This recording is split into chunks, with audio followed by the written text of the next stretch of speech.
Toute l'actualité du Racing Club de Lens en moins de 3 minutes, c'est tout de suite et c'est dans le JTL.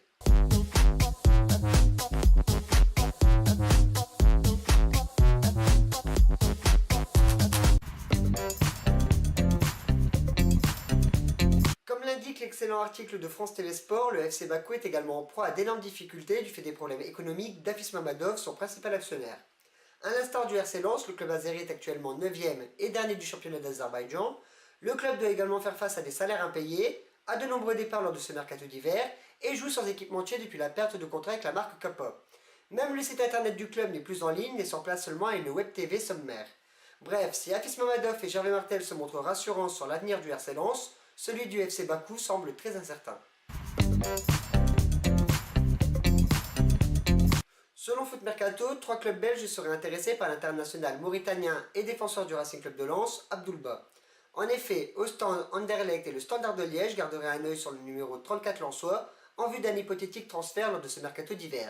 Affaire à suivre. David Paulet, bientôt de retour en France, l'idée fait son chemin du côté de Bastia, qui vient de perdre Benjamin Moukoulou, et qui recherche un attaquant disponible selon les médias belges.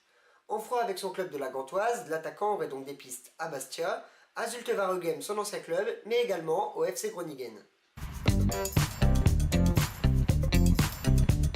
Dans une interview à Foot Mercato, l'ancien joueur du RC Lens, Ange Freddy Plumin, revient sur ses difficultés à Fulham et sur le fait que les jeunes du RC Lens ont pris le pouvoir en Ligue 1. Je n'ai aucun regret d'avoir quitté Lens, je ne regrette pas d'être parti. Je suis fier et content que mes amis jouent avec les pros du Racing, je vais parfois les voir évoluer. C'est vrai que mes amis sont titulaires en Ligue 1 avec Lens à l'heure actuelle, je ne leur cracherai jamais dessus, je suis vraiment très heureux pour eux.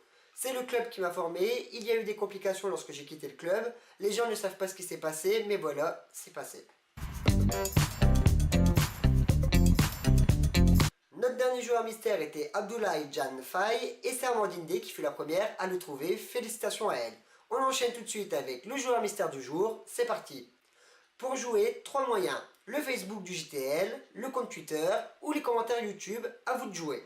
Merci d'avoir suivi cette nouvelle édition du JTL en partenariat avec Lenson.com. N'hésitez pas à nous rejoindre sur les réseaux sociaux via Facebook ou Twitter, on compte sur vous. Nous, on se retrouve dès demain pour une nouvelle édition. Allez Lens!